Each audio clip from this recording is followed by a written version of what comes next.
Olá, queridos, graça e paz, tudo bem com vocês? Aqui é o pastor Anderson e nós estamos dando continuidade à aula sobre prosperidade bíblica e agora já estamos falando sobre oferta, amém?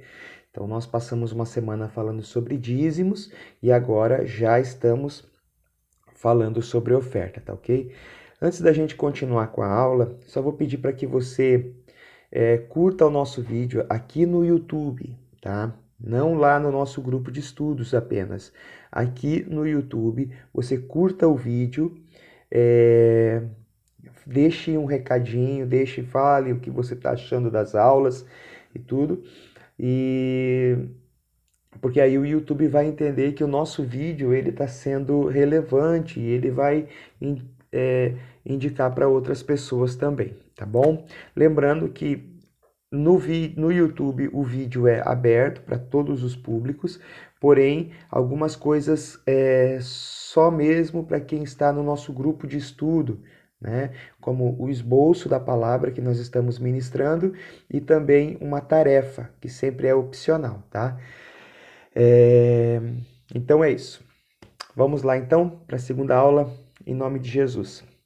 Bom, na primeira aula nós vimos 2 Coríntios capítulo 9, nós observamos o versículo 6 e entendemos que a oferta ela é uma semente e ela é proporcional àquilo que nós plantamos. Então, toda vez que você oferta, seja numa instituição, numa igreja, seja para um amigo, seja para é, seja, sei lá, alguma coisa que você faça para alguém que está necessitando, você está semeando. E toda semeadura, ela é proporcional àquilo que você semeia, né? O que eu estou querendo dizer é o seguinte, não adianta você querer plantar alface querendo colher brócoli, né? Não adianta, você vai colher alface. Então, a Bíblia fala, né? Aquele que semeia pouco, pouco colherá. Então, é, a oferta é proporcional àquilo que você semeia, tá? Agora nós vamos um pouquinho além, hoje nós vamos falar sobre como que eu devo ofertar, tá?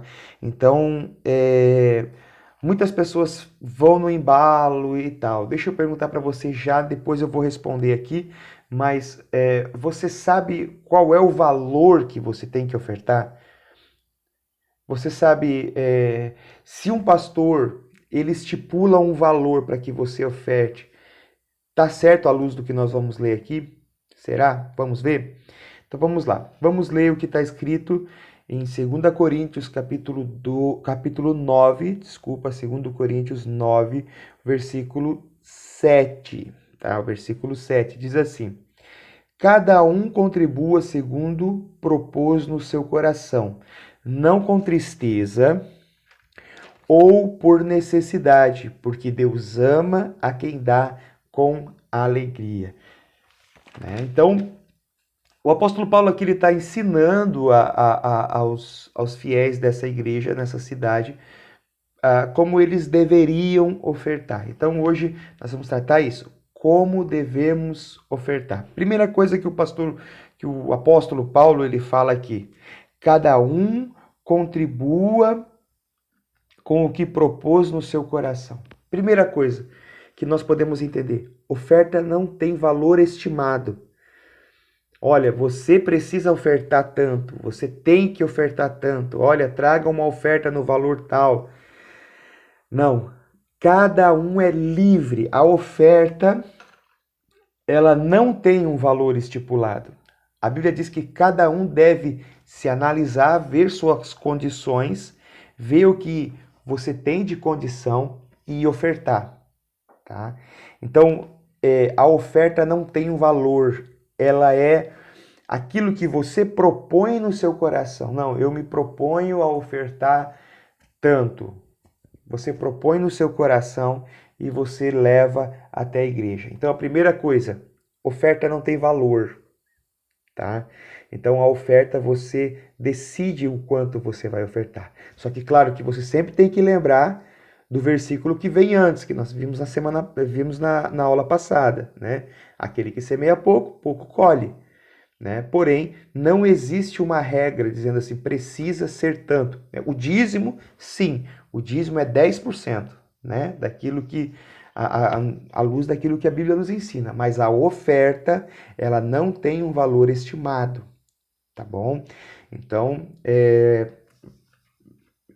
você precisa entender isso. Então, não existe algo que uma estimativa, não é tanto que você tem que ofertar. Não. Você ora ao Senhor e propõe no seu coração. E segundo aquilo que você propôs no seu coração em ofertar, você oferta e então você vai colher segundo o que você ofertou. Amém?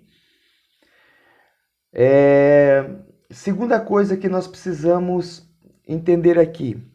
O versículo fala: cada um contribua segundo propôs no seu coração, não com tristeza. Então, se você for trazer uma oferta e essa oferta te causar um peso no teu coração, te causar um peso na tua família, na tua casa, então é melhor que você não oferte. Não com tristeza. Poxa, eu tenho que levar uma oferta. Não, já falei sobre isso com relação ao dízimo. Você não tem que fazer nada. Não tem que fazer nada. Não é porque você está assistindo às aulas aqui que você é obrigado a fazer alguma coisa. Porém, se você quer viver um sobrenatural de Deus na tua vida financeira, então é importante você fazer. Entendeu? Agora, se você for fazer, não faça isso com tristeza. Tá? Então, analise, veja que o que você está fazendo de fato está trazendo paz ao seu coração. Né? Tem gente que, quando ouve isso, não, cada um recebe recebe proporcional àquilo que semeia. Aí a gente já vai falar sobre isso um pouquinho mais para frente. Mas aí a pessoa fica, olha, então esse mês eu vou dar tudo, eu vou dar meu salário inteiro. E aí passa a necessidade, passa a dificuldade. Então, o que é melhor você fazer? Você começar humilde, simples, né? O que eu posso fazer em cada reunião, cada culto? Vou levar uma oferta. Você faz um voto com o senhor. Vou levar R$ 10 cada oferta, cada culto. Top! Amém! Glória a Deus! Entendeu? Você não precisa, vou levar R$ 100 cada culto. Se você não tem condições, se você tem condições, amém, glória a Deus. Agora, se você não tem condições, entenda que a tua oferta não pode produzir tristeza para você. O Senhor não quer que ela traga tristeza ao seu coração. Ela tem que te trazer alegria. Nós vamos ver isso mais para frente, tá? Então, primeira coisa, não existe valor estimado, estipulado. Você tem que ser R$ 1.000 por mês. Não, não tem que ser R$ 1.000 por mês. É aquilo que você propõe no seu coração, você e Deus, tá? E as pessoas não precisam nem saber. Depois, numa outra aula, nós vamos ver que aquilo que a nossa mão direita faz, a nossa esquerda não precisa saber, tá? Então, para que você possa entender bem. Vamos lá. Cada um contribui segundo o que propôs no seu coração, não com tristeza ou por necessidade. É a terceira coisa. Você não deve ofertar por necessidade. O que é isso?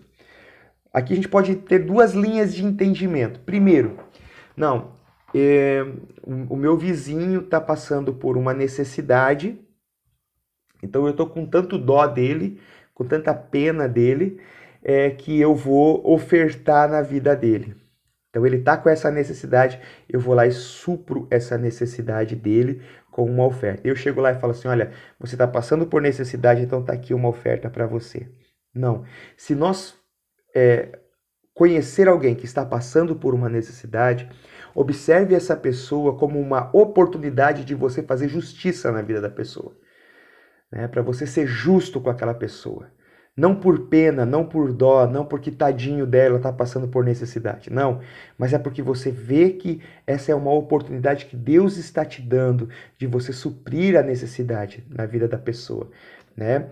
É uma coisa que sempre entrou no meu coração, que sempre teve no meu coração com relação à oferta, principalmente quando a gente vai ofertar a pessoas, é que a oferta nós não damos para quem precisa ou para quem necessita. Para quem necessita, a gente supre uma necessidade. Oferta a gente dá para quem merece. Então você vai observar aquele teu vizinho e você vai ver nele todo o potencial de Deus na vida dele e tudo isso, e você vai dar porque ele merece. Ele é um cara, uma pessoa que vai conseguir vencer isso, que vai conseguir é, é, superar isso e mais para frente. É o que nós fazemos, né? O pastor Marcos faz um trabalho fantástico na nossa comunidade de fé, o pastor Marcos e a pastora Adri, né? Ele é responsável por distribuir as cestas, né? Tem muita gente que contribui que não é da nossa igreja. Aliás, tem pessoas da nossa igreja que nunca contribuem, mas ele sempre levanta, ele tem esse dom de Deus, né? E ele vai levar a cesta, uma coisa que ele sempre fala assim, olha, hoje nós estamos suprindo a sua necessidade, mas Deus vai te levantar disso. E um dia você vai poder ajudar outras pessoas. Então isso não é por necessidade, é porque você vê que existe um potencial ali e a pessoa está sofrendo uma injustiça. Então você vai lá e supre a justiça dessa pessoa. Segunda coisa, que aqui não devemos contribuir por necessidade, é quando nós estamos com necessidade. Né? Tem muitas pessoas que quando estão passando por uma luta, né, elas pegam e falam o seguinte, não, eu estou passando por luta, então eu vou ofertar tudo que eu tenho para que Deus me dê o dobro daquilo que eu tô dando, né? Daquilo que eu tô dando.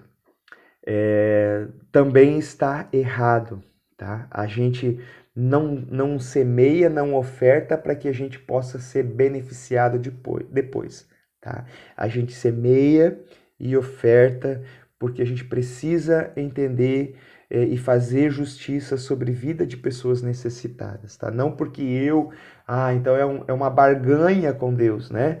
Tem muitos que querem barganhar com Deus. Deus, eu vou dar 100, mas eu quero colher 200. Não. As ofertas que quando nós damos, nós temos que propor no nosso coração e dar sem esperar nada em troca. Amém? Essa é a grande diferença da prosperidade bíblica. Porque a prosperidade bíblica, ela não envolve apenas financeiro, mas um bem-estar. Poxa, eu fiz algo de bênção sobre a vida de uma pessoa, sobre uma instituição. Tá? Então, não faça nada por necessidade. Eu preciso, então eu vou fazer para que Deus me abençoe. Ou a pessoa precisa, estou com dó, com pena, eu vou fazer na vida dela. Não. Faça por justiça. Amém? E a última coisa que é para fechar esse versículo e deixar ele muito mais brilhante do que de fato ele é o seguinte: é a última frase. Vamos ler todo o versículo novamente, porque ele se resume tudo nessa última frase. Diz assim: cada um contribua segundo propôs no seu coração, não com tristeza ou por necessidade, porque Deus ama quem dá com alegria. Existe o amor de Deus que se multiplica quando alguém dá com alegria. Então, não oferte, não abençoe ninguém se isso vai causar peso na sua vida, tristeza no seu coração, mas faça isso para alegrar o coração de Deus. Amém? Em Atos capítulo 10, nós vamos ver sobre um homem chamado Cornélio. Ele era um centurião romano. Um centurião era alguém responsável por 100 pessoas. Então, ele era um general, não general, mas um centurião. Ele era responsável por 100 soldados romanos. E isso dava a ele alguns status. E a Bíblia diz que ele constantemente ele esmolava. E esmolar na Bíblia é justamente isso que eu estou falando agora. Não é você dar umas moedinhas no semáforo. Era fazer justiça sobre a vida de alguém que está passando por alguma dificuldade. Então ele fazia isso. E a palavra do Senhor diz que essas atitudes dele chegaram até o céu. Sabe, quando nós fazemos com o coração correto as coisas, isso chega até o coração de Deus. Amém? E por isso Deus mandou chamar, falou com ele e mandou ele buscar Pedro para orar por ele, enfim. Tá bom? Eles receberam o Espírito Santo, foi algo tremendo. Atos capítulo 10 você pode ler ali no finalzinho, tá bom? Queridos, essa é a nossa segunda aula sobre oferta, né? Prosperidade bíblica, segunda aula sobre oferta, tá bom?